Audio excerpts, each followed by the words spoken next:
നമസ്കാരം. വർത്തമാനത്തിലേക്ക് സ്വാഗതം. ഇന്നത്തെ അതിഥി ബിജു ജോൺ കൊട്ടാരക്കര. ബിജു ജോൺ കൊട്ടാരക്കര എന്ന് പറയുന്നത് കൊട്ടാരക്കര സ്വദേശിയാണ്. ഇപ്പോൾ അമേരിക്കയിലാണ്. അദ്ദേഹം ഫൊക്കാനയുടെ, അമേരിക്കയിലെ ഏറ്റവും വലിയ മലയാളി സംഘടനകളുടെ ഞാൻ കഴിഞ്ഞ ദിവസങ്ങളിലൊക്കെ പറഞ്ഞിട്ടുണ്ട്, മലയാളി സംഘടനകളുടെ ഒരു അപ്പെക്സ് ബോഡി എന്ന് പറയാം. ആ ഫൊക്കാനയുടെ ഏകദേശം 70ഓളം സംഘടനകൾ, ഏകദേശം 70ഓളം സംഘടനകളുടെ ഒരു അപ്പെക്സ് ബോഡി. അതിൻ്റെ മുൻ ട്രഷററായിരുന്നു, ഇപ്പോഴത്തെ ട്രസ്റ്റി ബോർഡ് മെമ്പറാണ്. അദ്ദേഹമാണ് ഇന്നത്തെ നമ്മുടെ അതിഥി. നമുക്കറിയാം, കേരളം വലിയൊരു ദുരന്തത്തെ അഭിമുഖീകരിച്ചുകൊണ്ടിരിക്കുന്ന സമയമാണിത്. ആ ദുരന്തത്തിൽ ഒരുപാട് കുടുംബങ്ങൾ ഇല്ലാതായി. അച്ഛന് മക്കളെ നഷ്ടപ്പെട്ടു, ഭാര്യയെ നഷ്ടപ്പെട്ടു, അമ്മയ്ക്ക് അപ്പനെ നഷ്ടപ്പെട്ടു, കുട്ടികളെ നഷ്ടപ്പെട്ടു, സമ്പത്ത് നഷ്ടപ്പെട്ടു. അങ്ങനെ ഒരുപാട് നഷ്ടങ്ങൾ ആണ് ആ ദുരന്തത്തിൽ ഉണ്ടായിട്ടുള്ളത്. അതിനെ റീബിൽഡ് ചെയ്യാൻ, അതിനെ പുനരധിവസിപ്പിക്കാൻ, അതിന് ഫൊക്കാനയെ സംബന്ധിച്ച് ഫൊക്കാനയ്ക്ക് എന്ത് ചെയ്യാൻ കഴിയും? ഫൊക്കാന എന്ന് പറഞ്ഞാൽ തന്നെ അമേരിക്കയിലും കാനഡയിലുമുള്ള മലയാളി സംഘടനകളുടെ സംഘടനയാണ് ഫൊക്കാന എന്ന് പറയുന്നത്. ഫൊക്കാന എക്കാലത്തും കേരളത്തോടൊപ്പം ഉണ്ട്. ഫൊക്കാന കഴിഞ്ഞ 40 വർഷക്കാലമായിട്ട് കേരളത്തിൻ്റെ എന്ത് പ്രശ്നങ്ങളുണ്ടായാൽ തന്നെയും, അതിൻ്റെ എല്ലാ ഏത് പ്രശ്നങ്ങൾ, വെള്ളപ്പൊക്കമാണെങ്കിൽ തന്നെയും, ഇപ്പോൾ ഈ വയനാട്ടിലുണ്ടായ സംഭവമാണെങ്കിൽ തന്നെയും, എന്ത് സംഭവം ഉണ്ടായെങ്കിൽ തന്നെയും ഫൊക്കാന എപ്പോഴും കേരളത്തോടൊപ്പമുണ്ട്. ഇപ്പം വയനാട്ടിലെ പ്രശ്നം ഉണ്ടായപ്പോൾ തന്നെ തീർച്ചയായിട്ടും ഇവിടുത്തെ പുതിയ executive committee, Sajimohan Antony president, Sreekumar Unnithan secretary, അവരുടെ നേതൃത്വത്തിൽ തീർച്ചയായിട്ടും അവിടെ ഒരു റീബിൽഡ് ചെയ്യുന്നതിന് വേണ്ടിയുള്ള പ്രവർത്തനങ്ങൾ അവർ ഓൾറെഡി തുടങ്ങിക്കഴിഞ്ഞു. അതിൻ്റെ പണിപ്പുരയിലാണിപ്പോൾ. തീർച്ചയായിട്ടും ഗവൺമെൻറ്റിന് വേണ്ട സഹായം ഏത് രീതിയിൽ അത് ചെയ്യണമെന്നുള്ളത് ഇതുവരെ തീരുമാനിച്ചിട്ടില്ല. ഗവൺമെൻറ്റുമായിട്ട് ആലോചിച്ച് ചെയ്യുമെന്നുള്ളതാണ് ഞാൻ കഴിഞ്ഞ ദിവസങ്ങളിൽ ഫൊക്കാനയുടെ നേതാക്കന്മാർ പലരും പങ്കുവച്ചപ്പോൾ കേട്ടത്. അതെ, അതിനിപ്പോൾ ഗവൺമെൻറ് ഡയറക്റ്റ് കൊടുക്കുവാണോ അതോ ഇവർ നേരിട്ട് ഇനി അവിടെ പ്രവർത്തിക്കുകയാണോ എന്നുള്ളത് ഇതേവരെ തീരുമാനിച്ചിട്ടില്ല. അത് വരുന്ന സർക്കാരുമായിട്ട് ആലോചിച്ച് ചെയ്തോളൂ. തീർച്ചയായിട്ടും. കാരണം സർക്കാരുമായിട്ട് ഫൊക്കാനയ്ക്ക് നല്ലൊരു ബന്ധമുണ്ട്. കഴിഞ്ഞ ഭരണസമിതി അങ്ങനെ ഒരു ബന്ധം, കാരണം ഭരണസമിതിയല്ല, കഴിഞ്ഞ ഒട്ടേറെ ഭരണസമിതികളും സർക്കാരുകളുമായിട്ട് മാറി വരുന്ന ഭരണസമിതികളും സർക്കാരുമായിട്ടൊക്കെ ബന്ധങ്ങൾ ഉണ്ടാക്കിയിട്ടുണ്ട്. പക്ഷേ എങ്കിലും കുറച്ചുകൂടെ കൂടുതലായി, കുറേ ആഴത്തിലുള്ള ബന്ധം ഫൊക്കാനയും സർക്കാരുമായിട്ട്, ഇപ്പോഴത്തെ സർക്കാരും കഴിഞ്ഞ ഫൊക്കാനയുടെ ഭരണസമിതിയുമായി ഉണ്ടാക്കിയിട്ടുണ്ട്. തീർച്ചയായിട്ടും കഴിഞ്ഞ 2 വർഷക്കാലം ഫൊക്കാനയുടെ ഒരു സുപ്രധാന കാലഘട്ടമായിരുന്നു. ബാബു സ്റ്റീഫൻ പ്രസിഡൻ്റായിരുന്ന സമയത്ത് നല്ല രീതിയിൽ ഫൊക്കാനയെ ഉയരങ്ങളിലേക്ക് കൊണ്ടുവരുന്നതിനും കേരള ഗവൺമെൻറ്റുമായിട്ട് തന്നെ നല്ലൊരു ബന്ധം സ്ഥാപിക്കുന്നതിന് സഹായിച്ചു എന്നുള്ളത് പല കാര്യങ്ങളിലും അങ്ങനെ ഉണ്ടായിട്ടുണ്ട്. ലോക കേരള സഭയിൽ നിങ്ങളൊത്തിരി, ഇവിടെ അമേരിക്കയിൽ നടന്ന ലോക കേരള സഭയിൽ ഒത്തിരി കോൺട്രിബ്യൂഷനൊക്കെ ന്യൂയോർക്കിൽ നടന്ന ലോക കേരള സഭയിലെയും അതിൻ്റെ മെയിൻ സ്പോൺസർ ഫൊക്കാനയുടെ പ്രസിഡന്റ് ഡോക്ടർ ബാബു സ്റ്റീഫൻ ആയിരുന്നു. അതിൻ്റെ എല്ലാം ഒരു പ്രതിഫലനമായിരുന്നു കാണാൻ പറ്റുന്നത്.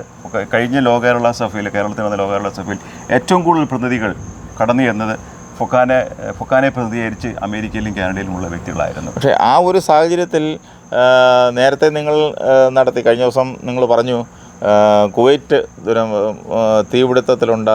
ദുരന്തത്തിലുണ്ടായ ആളുകൾക്കെല്ലാം, ആ കുടുംബങ്ങൾക്കെല്ലാം നിങ്ങളൊരു 2 ലക്ഷം രൂപ വീതം നിങ്ങൾ പ്രഖ്യാപിച്ച് കൊടുക്കുകയും ചെയ്തു. അപ്പം അതുപോലെ വയനാട്ടിലെ ഈ പ്രളയ ദുരന്തത്തിൽ അതുപോലൊരു സഹായം സ്വാഭാവികമായും പ്രതീക്ഷിക്കുന്നുണ്ട്. തീർച്ചയായിട്ടും ഫൊക്കാന ഈ ഒരു ദുരന്തത്തിലും സഹായ ഹസ്തം നീട്ടിയിട്ടുണ്ട്. എന്താണെന്നുള്ളത് ഇതുവരെ തീരുമാനിച്ചിട്ടില്ല. എപ്പോഴും കേരളത്തിൽ എന്ത് സംഭവം ഉണ്ടായാലും ഫൊക്കാന അവരോടൊപ്പം കൂടെ ഉണ്ടായിരിക്കും എന്നുള്ളതിന് എനിക്ക് തോന്നുന്നു. ഫൊക്കാനയിലെ അംഗങ്ങൾ തന്നെ ഇൻഡിവിജ്വലായിട്ട് നിങ്ങൾ മുഖേന, സംഘടന മുഖേന വീടുകളൊക്കെ ഓഫർ ചെയ്തിട്ടുണ്ടെന്ന് തോന്നുന്നു, അല്ലേ? തീർച്ചയായിട്ടും അത് ഇപ്പോൾ ഈ വയനാട് സംഭവം, എന്നാൽ അതിൽ ഉപരി ഇപ്പോൾ സെക്രട്ടറി തന്നെ, ഇപ്പോഴത്തെ പുതിയ ഭരണസമിതി വന്നിരിക്കുന്ന സെക്രട്ടറി നമ്മുടെ ശ്രീകുമാർ ഉണ്ണിത്താൻ തന്നെ പുള്ളിക്കാരൻ്റെ ഭാര്യയുടെ പേരിലുള്ള വസ്തു പാവങ്ങൾക്ക് വീട് വെച്ച് കൊടുക്കുന്നതിന് വേണ്ടി 50 സെൻറ്റ് ഓൾറെഡി ഡൊണേറ്റ് ചെയ്തിരിക്കുകയാണ്. അത് നമ്മുടെ ഈ വരുന്ന കമ്മിറ്റിയുടെ ഒരു ഭാവി പരിപാടികളുടെ ഭാഗമായിരുന്നു. ആ സമയത്താണ് ഇപ്പോൾ വയനാട്ടിൽ ഇങ്ങനൊരു സംഭവം ഉണ്ടായിരിക്കുന്നത്. വയനാട്ടിലെ ചില കുടുംബങ്ങളെ അങ്ങോട്ട് മാറ്റി അവർക്ക് താല്പര്യമുണ്ടെങ്കിൽ തീർച്ചയായിട്ടും ഇതൊരു ഗവൺമെൻറ്റുമായിട്ട് ഡീൽ ചെയ്ത് ചെയ്യേണ്ട ഒരു പ്രവർത്തനമാണ്. അതിൻ്റെ പ്രവർത്തനങ്ങളും അതിൻ്റെ എന്തൊക്കെയാണ് പ്ലാനുകളെന്നുള്ളത് വരും ദിവസങ്ങളിൽ നമുക്കറിയാൻ പറ്റും എന്താണെന്നുള്ളത്. അപ്പം വേറെ ഒന്നുമില്ല, നമുക്ക് വയനാട് ദുരന്തത്തിൽ കൈകോർക്കാനും അവരെ പിന്തുണയ്ക്കാനും അവർക്ക് വേണ്ട എല്ലാ സാഹചര്യങ്ങളിലും സഹായഹസ്തം ഒരുക്കാൻ ഫൊക്കാന തയ്യാറാണെന്നാണ് ബിജു പറയുന്നത്. ബിജു അതിനുള്ള കാര്യങ്ങൾ, അതിനുള്ള പിന്തുണ, ആ കമ്മിറ്റിക്കുള്ള പിന്തുണ ട്രസ്റ്റി ബോർഡ് മെമ്പർ എന്നുള്ള നിലയിൽ നിങ്ങൾ ചെയ്തു കൊടുക്കും. തീർച്ചയായിട്ടും എക്സിക്യൂട്ടീവ് കമ്മിറ്റി എടുക്കുന്ന ഏത് തീരുമാനത്തിനും തീർച്ചയായിട്ടും ട്രസ്റ്റി ബോർഡ് കമ്മിറ്റിയും അതിൻ്റെ കൂടെ എല്ലാ പ്രവർത്തനങ്ങളും കൂടെ ഉണ്ടായിരിക്കും എന്നുള്ളതിന് യാതൊരു സംശയവുമില്ല. കാരണം ഒരുപാട് അനുഭവ സമ്പത്തുള്ള ആളാണ് ബിജു ജോൺ. കാരണം പല കാര്യങ്ങളിലും പല ചാരിറ്റി വർക്കുകളിലൊക്കെ നേരിട്ട് പങ്കാളിത്തം ഉണ്ടായിട്ടുണ്ട്. നിങ്ങൾക്ക് തന്നെ പല പ്രോജക്റ്റുകൾ നിങ്ങൾ തന്നെ നടത്തിയിട്ടുണ്ടല്ലോ അല്ലേ? അതുകൊണ്ട് തീർച്ചയായിട്ടും ഞാൻ കൊട്ടാരക്കര തന്നെയുള്ള നമ്മുടെ ഏതൻ ട്രസ്റ്റിൻ്റെ ഒരു ഭവന പദ്ധതിയുണ്ട്. ബോർഡ് മെമ്പറാണ് ഞാൻ അതിനകത്ത്. അതുകൂടാതെ തന്നെ പല ചാരിറ്റി പ്രവർത്തനങ്ങൾക്കും മുൻകൈ എടുക്കാൻ സാധിച്ചിട്ടുണ്ട്. ഇതിപ്പോൾ ഫൊക്കാന എന്ന മാത്രമല്ല, അമേരിക്കയിലുള്ള മലയാളി സംഘടനകൾ മൊത്തത്തിൽ ഇപ്പം കേരളത്തിൽ വയനാട് നടക്കുന്ന സംഭവത്തിന് തീർച്ചയായിട്ടും ഒരു കൈത്താങ്ങായിരിക്കും. ഇപ്പം ഞാനിവിടെ പാർട്ടായിട്ടിട്ടുള്ള പല ലോക്കൽ അസോസിയേഷനുകൾ തന്നെ വയനാട്ടിലുള്ള ഈ ഒരു പ്രതിസന്ധിയിൽ അവരെ സഹായിക്കുന്നതിന് വേണ്ടി മുൻപോട്ട് വന്നിരിക്കുകയാണ്.